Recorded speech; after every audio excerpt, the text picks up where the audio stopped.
This episode of the Linux Action Show is brought to you by the good-looking folks at GoDaddy.com. Use our code Linux and save yourself some cash.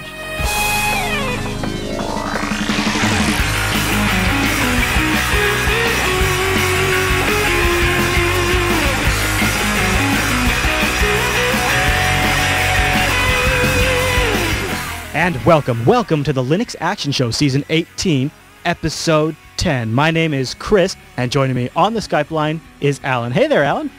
Hey, Chris. Welcome back, good sir. Now, yes. Alan, this episode we shot a little early this week on October 6th, so if we missed a big story, we apologize. Should be out on its regular time on Sunday, and then last should be live again next Sunday. It's Alan's Thanksgiving. Canadians have it early. We have it end of November. You guys have it early, so we took this Sunday off. Now, Alan, I've got a pretty great runs Linux this week. It's right up both our alleys. Check this out. Juniper puts out something called Networking Lab in the Cloud, and it runs on top of this Linux infrastructure. And it's called the Junisphere. It's pretty neat. And it lets people that are learning or want to experiment with managing different virtual networks and firewalls and configuring different things, they can log into this remote Junisphere service. Cisco kind of has something like this too.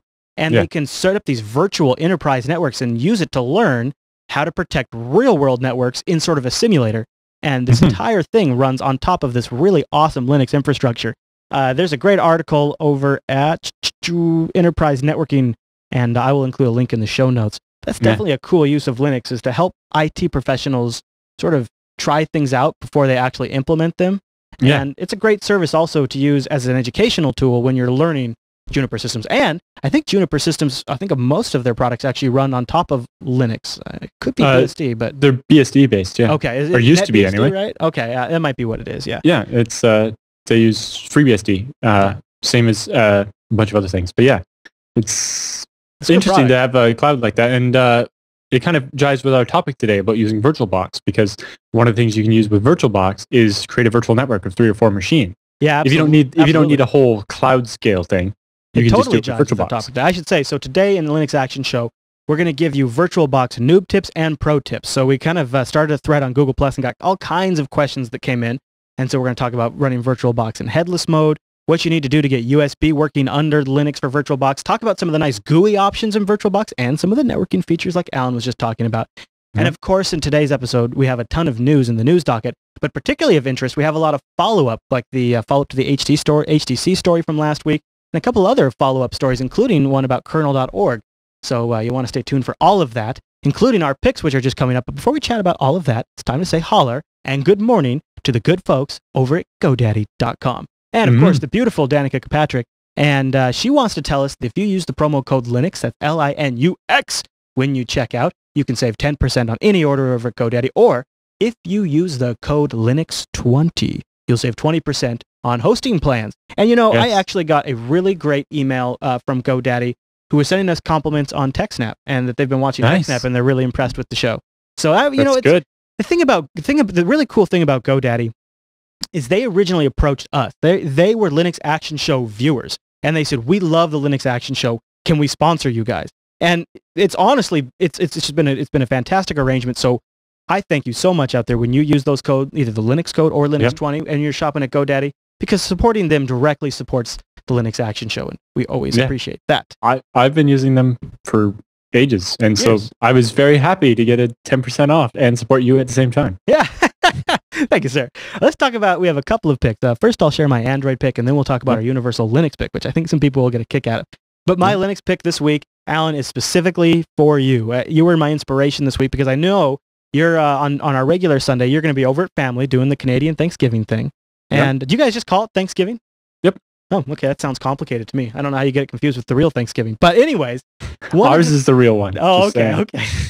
One of the things that is great with smartphones is it's a good way to sometimes fill awkward family time conversation.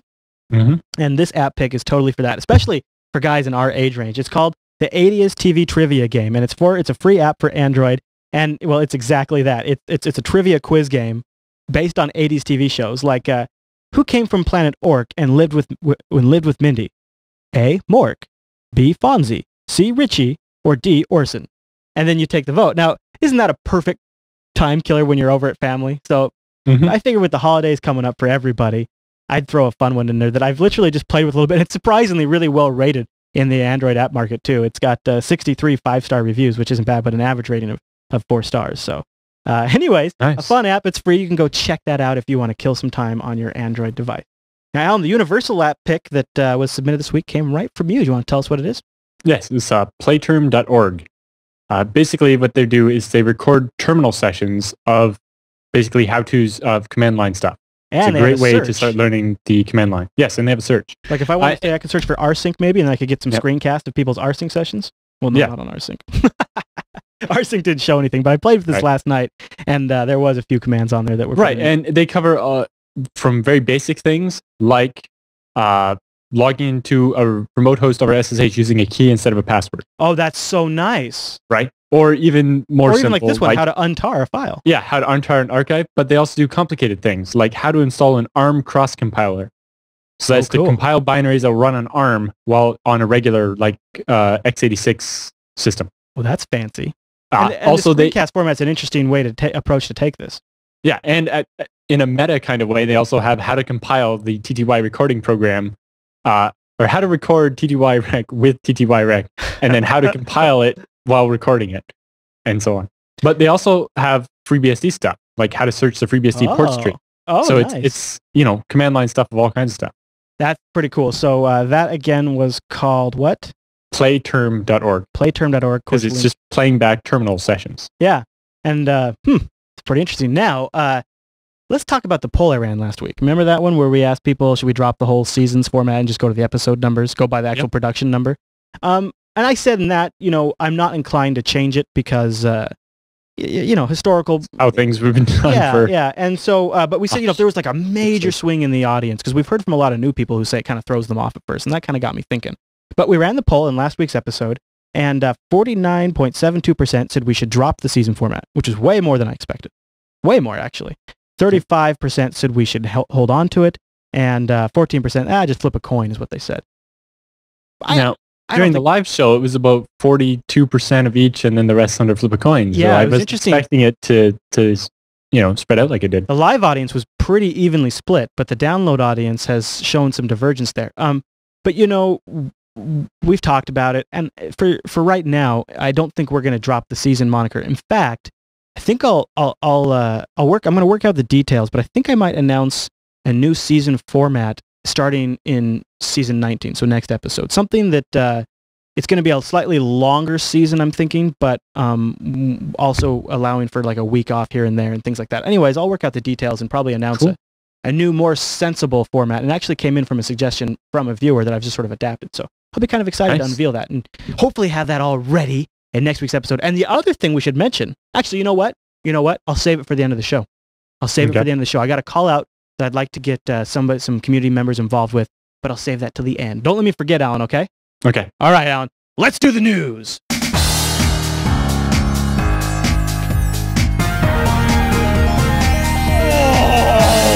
All right, Alan.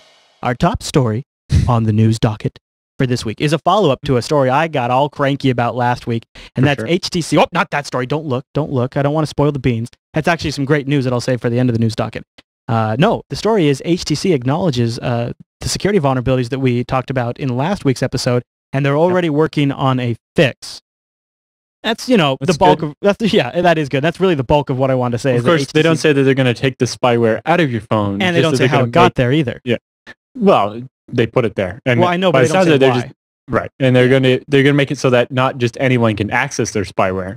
Yeah, but it seems like the spyware might still be there. A quick recap, if you didn't catch last week's episode of Last, is there was a bug, air quotes on that one, a massive security vulnerabilities introduced in an HTC update that made things like remote commands and key logging and apps that only have internet level privilege get complete access to everything on your phone, as well as the ability to execute and run a VNC server so you could actually see somebody's phone, like the screen. So somebody could remote control your whole phone.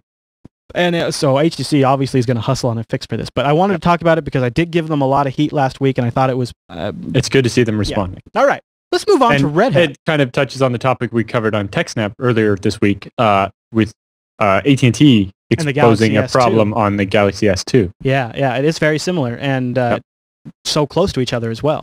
Yeah, and it's just, it's part of the problem with each different vendor taking the base and doing their own thing with it. Right. Well, they have their it's own great, board, but essentially. yeah. Well, it's great. They seem to add more problems than they add features. Yeah. I mean, they just drive users to root and re-ROM. All right, let's talk a little bit about Red Hat. This is some interesting news and an interesting play by Red Hat. Of course, Red Hat capitalizing on that the money making we mentioned they were making last week. But they've just recently picked up a company that's known for a cloud storage, sort of like a universal cloud storage backend file system technology almost, and it's called Gluster. And it's an interesting acquisition for Red Hat because it pretty clearly puts them in a position for making a big cloud play, and it also ties in pretty closely with their OpenStack relation. And Red Hat is pretty well known for making these big kind of cloud plays like this, but to see them go in a big lurch like this is kind of interesting. Gluster originally contributed the connector to OpenStack, and we're going to talk about OpenStack in just a second, but this is essentially such a key technology because one of the problems with cloud hosting platforms like Amazon S3 or really even the Google App Engine system is you really become subservient to that system. You begin to write to that platform. It's vendor lock-in. Once you build your platform for Amazon, you can't just move it somewhere else because everywhere is different. It doesn't matter if it's a Linux server, a Linux instance on EC2 or something. If you're using that block storage backend and things like that, you're kind of trapped there. Now, what happens? And they have their own API. Right. And now, it's different. One of the things that Gluster was working on was sort of alleviating some of the troubles of moving between these different cloud solutions. Right. And that's why it was kind of good that they were an independent company, but it also, you can see, really makes sense for a Red Hat play, right? Because Red Hat could become like that universal operating system. Now, this plays in really well with some recent movements from Rackspace, and they've just recently spun out the cloud OpenStack. Right. So OpenStack is basically designed to be a competitor to Amazon that's open source. And it's multi-vendor, right? Right. So the idea is that because it's open source, there'll be a lot of different providers running it. So if you don't like the one you're with, you can just move to one of the other OpenStack providers. And because it's all OpenStack, and it's open source, you can build your own tools to get in and out of it, and you can easily shift between different providers on the same framework. Now, OpenStack is like a collection of partnerships between obviously Rackspace, but a bunch of other companies too, like Intel and HP and VMware and Dell. Well, no, not VMware, because it's not Zen-based. It's Zen-based, so it's a competitor to VMware. I thought they had to go, in Dell, Pier 1, a bunch of different companies are all partnered up to help fund it and build it. And so it's basically a competitor to the Amazon. It's actually an open source version of some of the features from the Rackspace cloud service. This is kind of a big deal because a lot of these cloud-based solutions are just as proprietary as a commercial desktop, despite the fact that they might be served by Apache. They might use open source technology on the back end. What Rackspace has done here, by now no longer being the controlling entity on top of this, but now just becoming a member of it, they're removing that sort of vendor association. So the first thing they did was make it open source, and now they're actually spinning it off into its own separate foundation, kind of like the Apache Foundation or the Linux Foundation, and they're including transferring the trademarks. That's a big thing. A lot of times when a company like Rackspace starts a project like that, even if they do spin it off and let there be like a community edition or whatever, they won't let them keep the name, right? They'll have to come up with a different name or something. So Rackspace is transferring all the rights to this new foundation. So it will still be called OpenStack. It'll maintain all its partnerships, and Rackspace will still be a part of it. They're just making the control completely separate. And I think a lot of that is to alleviate concerns with the other partners, right? Because if you're a big partner of this OpenStack thing and you're putting all this work and stuff in it, you don't want Rackspace to be able to just take it and go some other direction. Right, just pull the cord on you. Yeah, so by making it a separate foundation that has its own, leadership, it will probably alleviate the concerns of one company having too much control over the project. It's an interesting move, and it's a really good back-end thing we need for better open source in the cloud areas.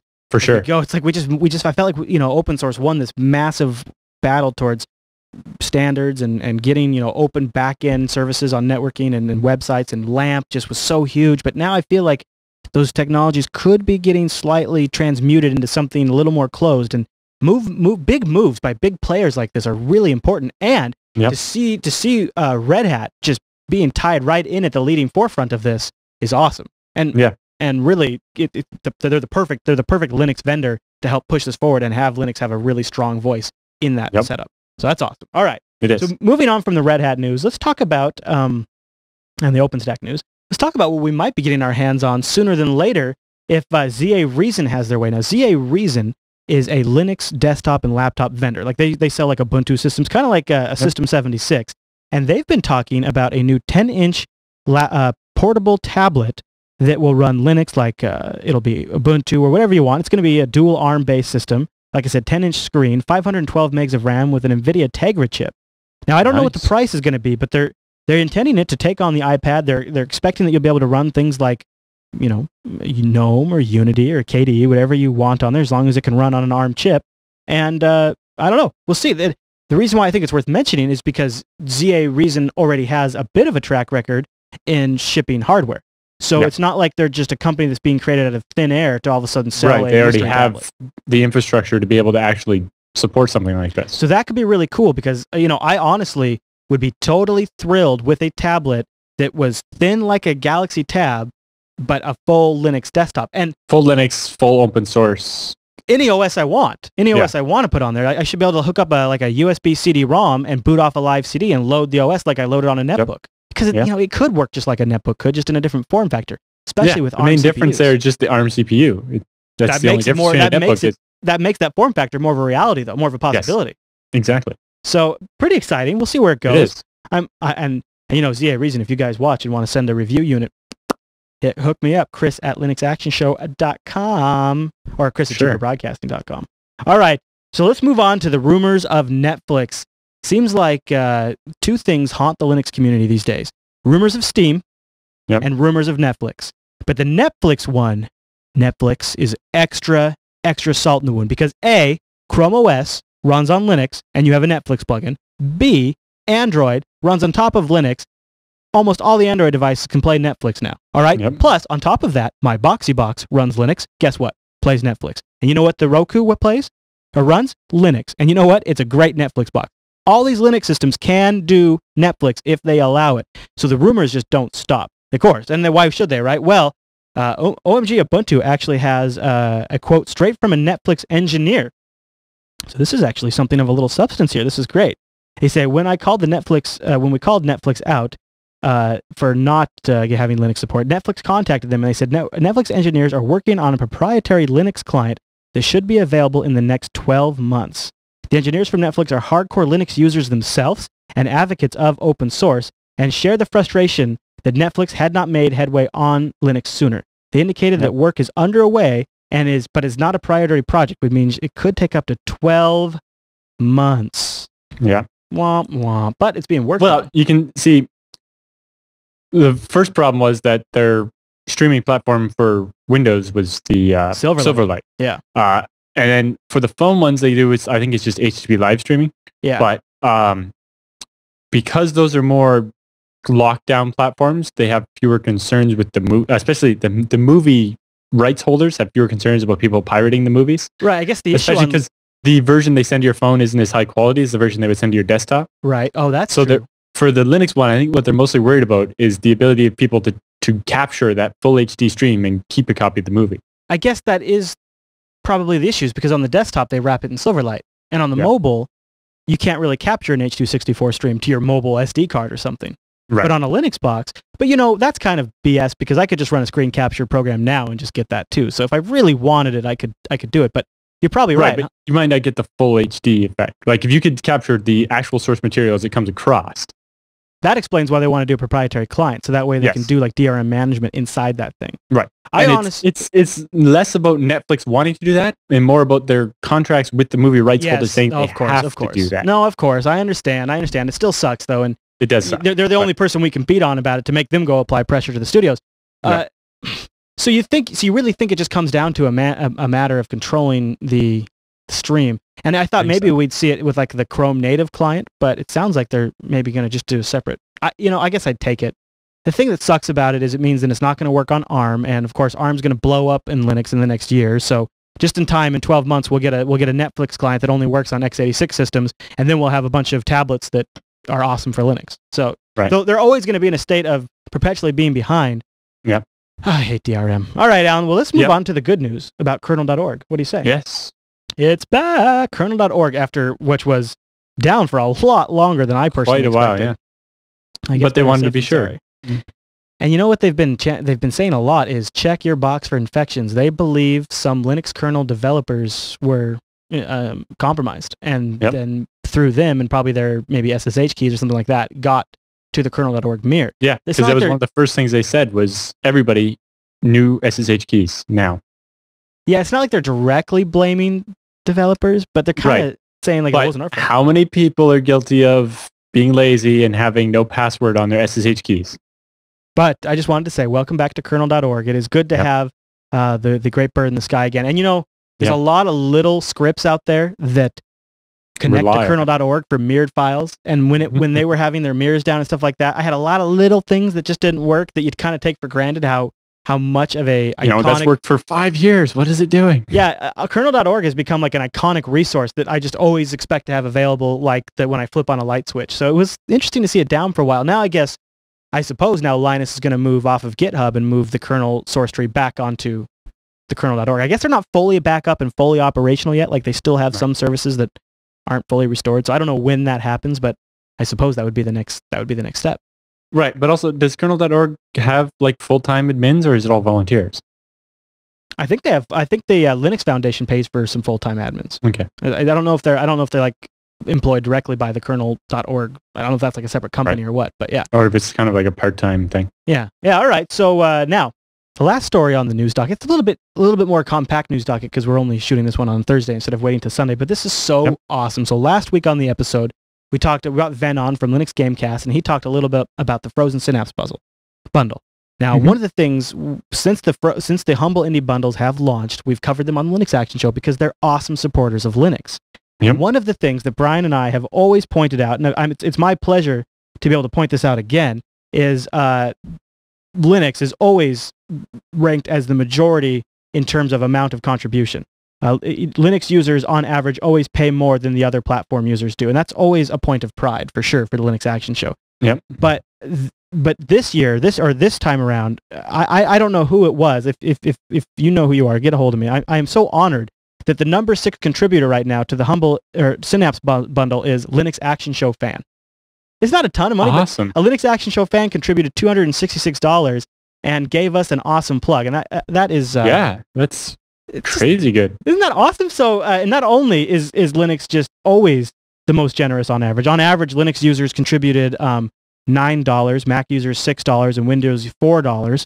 So not only are Linux users on average every single time the highest payers, but this time an actual Linux Action Show fan made the top 10, and that's just really cool.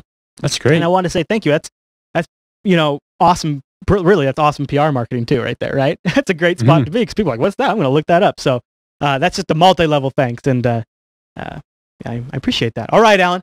Well, that's all the news for this week.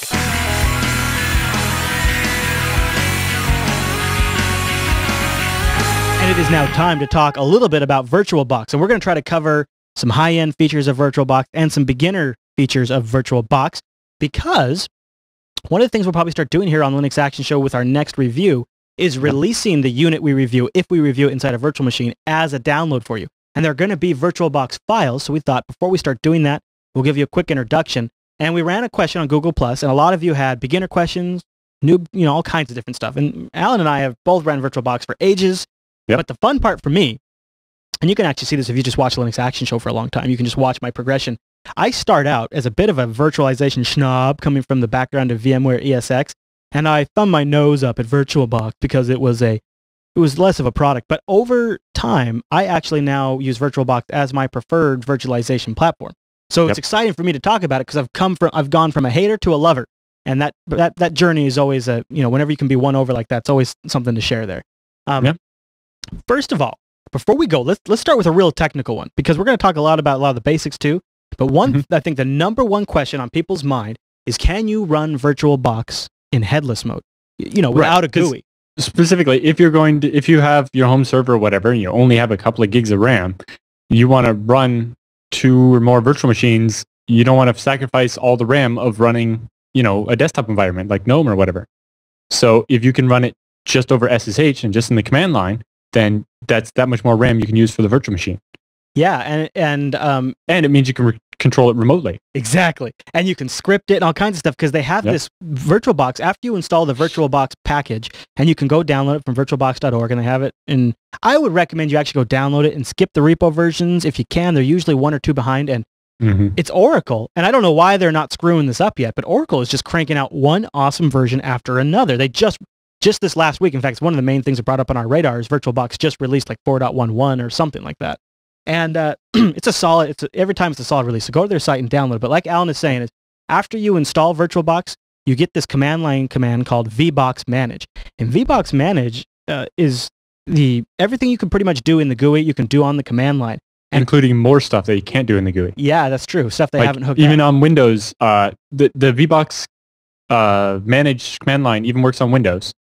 For example, if you want to do iSCSI, you can't do it in the GUI. You have to do it with the VBox Manage command. Right. And so it works for both ones you're managing with the GUI and ones that you're just creating from the command line. I think they just added this, but until recently too, like if you wanted to clone the virtual machine, the only way to do it was on the command line. And like Alan was saying, if you start up with VBox Manage and then you have a GUI list, you can just have it running on some Linux machine in the corner somewhere, and it can run. I have a client right now that has their SVN server, their database server, their web server, 2 development servers. So 5 servers all running on one system, all VirtualBox headless. And I have one VBox command that I can run that starts up all of the virtual machines that are headless, and it's really nice. So if you've wondered how to do that, go check out VBox Manage. I've got 2 links in the show notes that'll help you get it going and give you some tips on where to start with it. It's a pretty nice little tool. And VMware has an entire scripting backend that you can write to it, but this is just a nice basic command that you can learn, and the syntax is pretty self-explanatory. All right, Alan. Now that was a little pro. Should we start with maybe a newbie tip, and then we'll talk about networking after that? Okay. So I don't want to go too far.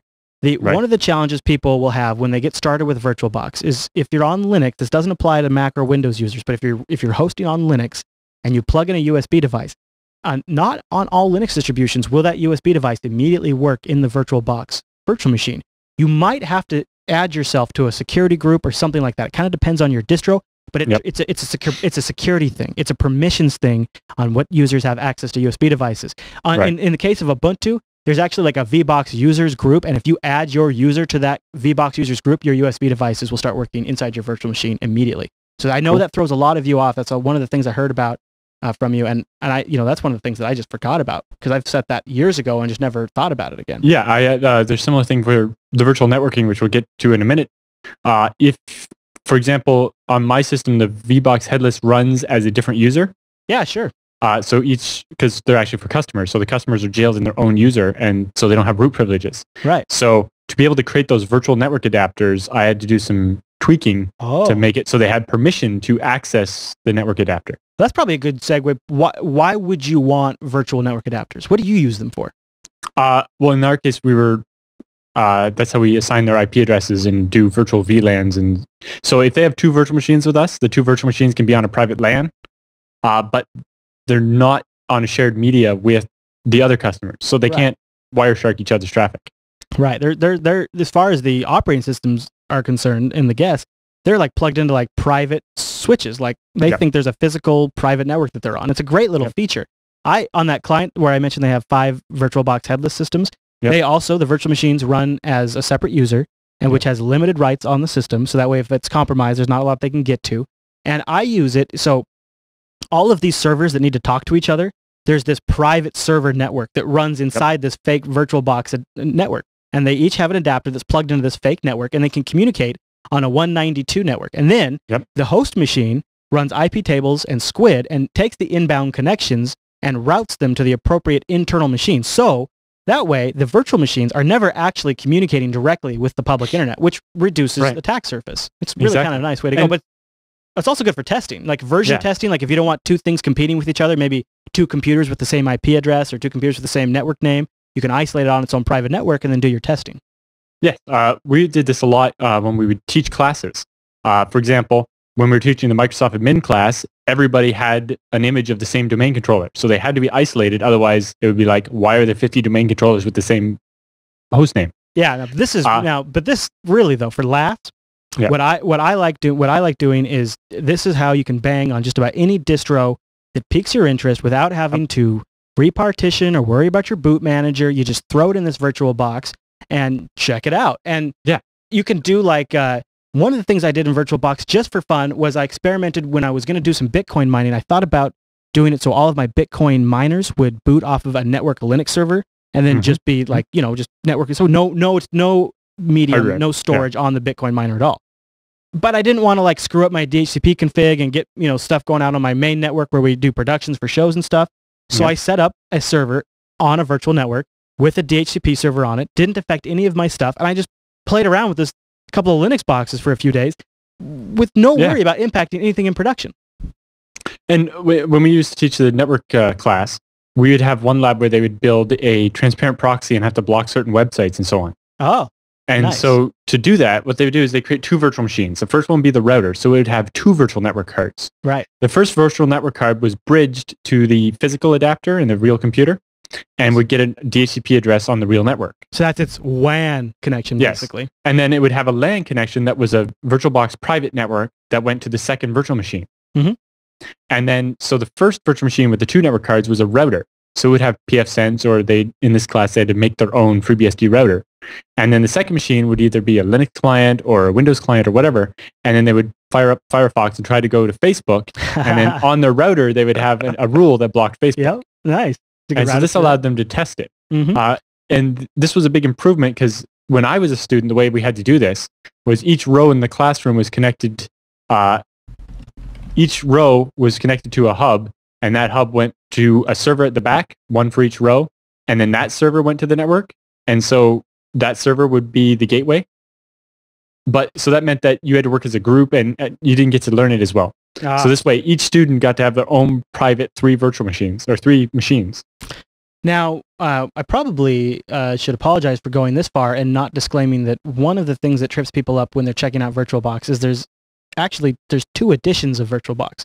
Right. There's an open source edition which lacks some features, and which might be the one that's in your distro's repo. And then there's a closed source edition which you can still download for free, which includes some kind of nice features like USB 2.0 support and an improved remote desktop mode where you can actually use Microsoft's remote desktop client, the RDP client. That's built into every version of Windows. And there's, hundreds of clients available for Linux including for your cell phone. Yeah. Wow. I didn't even think of that.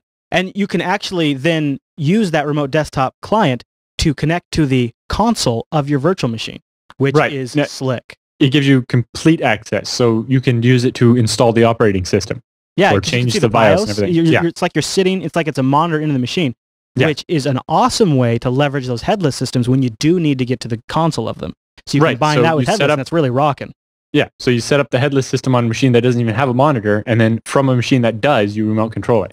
But that's an example of something that's not available in the open source edition. If you use the open source edition, it's VNC based, and the authentication isn't as good, and it's not quite as good, but you can do it in the open source edition. It's just different and not as nice. I can't remember the details too, but I ran into some pretty significant limitations with the way the open source edition can manage volume snapshots and so if you're using it in a production environment, I don't recommend the open source edition. If you're just playing around on your machine, I think it's probably fine. The open source one's fine, yeah. Bear in mind, there are some limitations that aren't properly all listed on VirtualBox's site. That's kind of a negative, is I kind of found out some of these limitations the hard way. I could have, would have been nice if they just would have had a comparison. But so there are those two differences. And for the most part, for an average casual user, you probably won't run into them.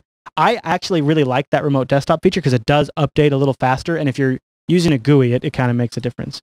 So yeah, those are probably the top things. The one other thing to kind of remember about VirtualBox, and if you're watching the video version, I'll give you a little demo right here, is VirtualBox can keep a media library of all of the stuff you use on your machine. So eventually you can collect a bunch of hard drives and CD-ROM images in here. If you delete ISO images off your hard drive, remember to go back into your virtual media manager and clear them out of the media library.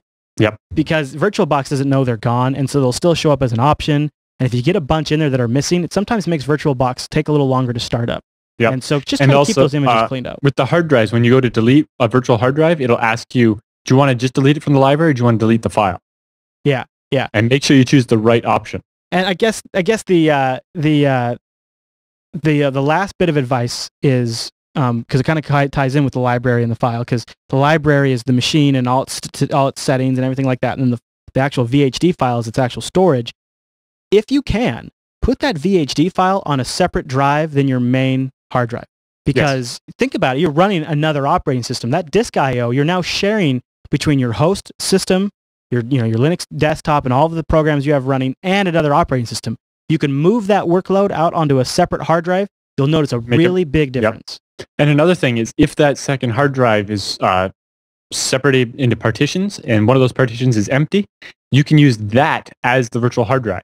Yep. So that you're, instead of having a virtual hard drive in a file that sits on top of a file system, right, you can read and write to the raw device. And that's going to be the best performance. Yes, and it gives much better performance than writing to a file system. And one of the things I do for the Linux Action Show, if I ever do a review in VirtualBox, I try to make sure like I meet as many qualifiers as possible. Like, do the add-ons work in the virtual machine? Because then if you install the add-ons, you get the best integration and performance. You get better integration with the mouse and the video, and you get OpenGL 3D support, so things like Compiz work.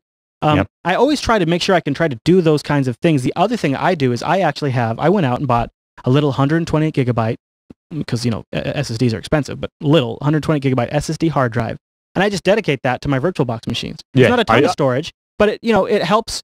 It helps. Anything I can do to help remove any kind of slow barrier that would slow down VirtualBox just sort of opens it up. And also, if you have things like a Core i5 or 7 processor, there's extensions in it that make virtualization run a little better too. Yes. Any other like major VirtualBox tips you think we should touch on before we? Just that the thing about the disk is important. Yes. Running off a separate disk and possibly a dedicated disk does make it much faster. Oh, and maybe a little something to play with. Go Google search this one up. Microsoft has a free tool out there that lets you convert a Windows physical machine into a VHD file. And I've read success stories where people have then taken that VHD file, because VirtualBox supports that, and that's also the same drive format that Microsoft's virtualization system uses. It's an open standard. And you could take that VHD file that this Microsoft tool would create, and it's a complete self-contained copy of a Windows machine that you run it on, and you can just plug that right into VirtualBox. And if the drivers work, you could just boot it right up, and you've virtualized a Windows machine with a few easy clicks. I can't remember the tool off the top of my head, but it's a free Microsoft physical to virtual tool. So if you have a Windows desktop that you kind of reboot into from time to time for like one particular tool, and you would just love to be able to virtualize that install because whatever you have it set up just the way you like, etc., this tool might help you virtualize that Windows installation and then move it into VirtualBox under Linux. So that's something that goes Google searching. I couldn't remember there's a tool out there. The VHD file format has a globally unique ID encoded in the file. Yes. So that if you just make it like a second copy of the same VHD, it won't let you run it as two different virtual machines. Right. There's a little tool called like VBox clone or something. I forget what it's called.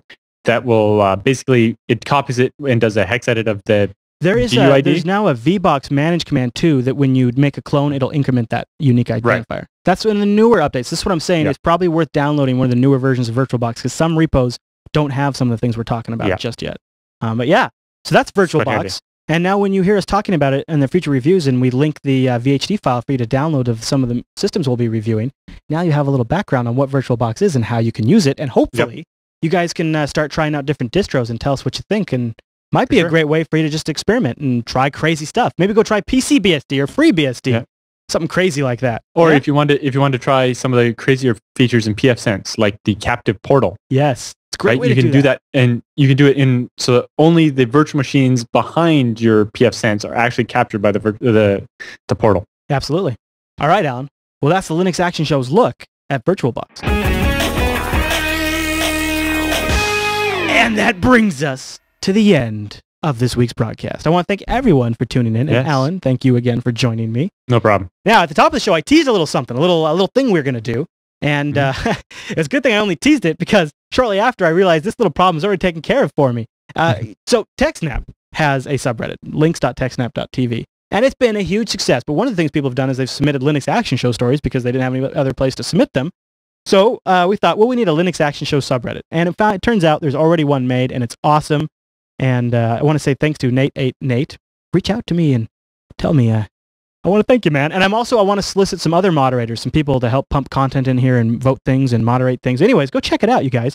It's reddit.com/r/Linux Action Show. And this would be the perfect place to submit show news suggestions, questions, ideas, and then go there and you can vote them up, leave comments. I mean, Alan, right. this we need to know. TechSnap. Yeah, we need to know what you want us to review, what news stories you want us to talk about, what questions you have, everything that you want in the show. If you want to like the show, you have to tell us what you like. Yeah, exactly. So if we really feel like this is a great way to sort of get a measure on the kind of topics and content you want to cover by what will be fed into this.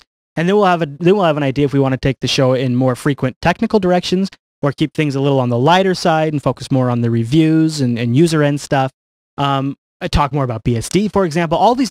Think about the Linux Action Show, you guys. Out of all of the shows we do on Jupiter Broadcasting, you guys have the most diverse set of interests. So we're hoping a tool like this Reddit page at, again, reddit.com/r/Linux Action Show will sort of help us pull out the gems that people really want covered and focus on those. And thanks again to Nate for setting that up.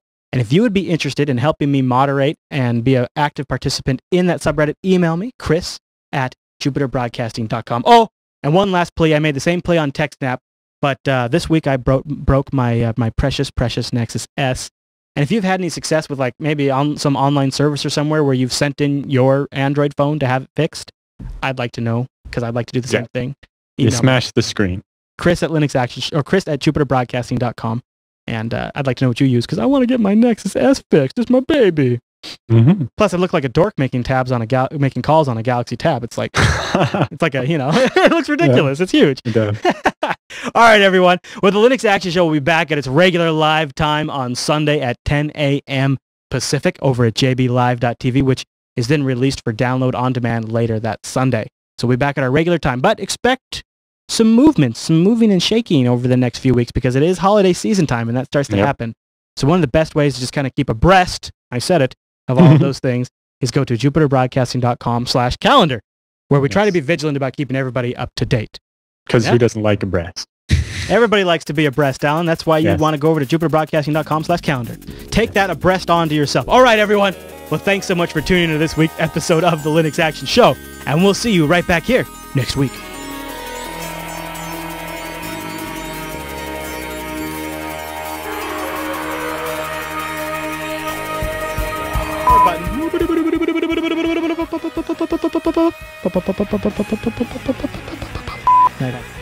It's like I'm watching you live stream. I'm watching you.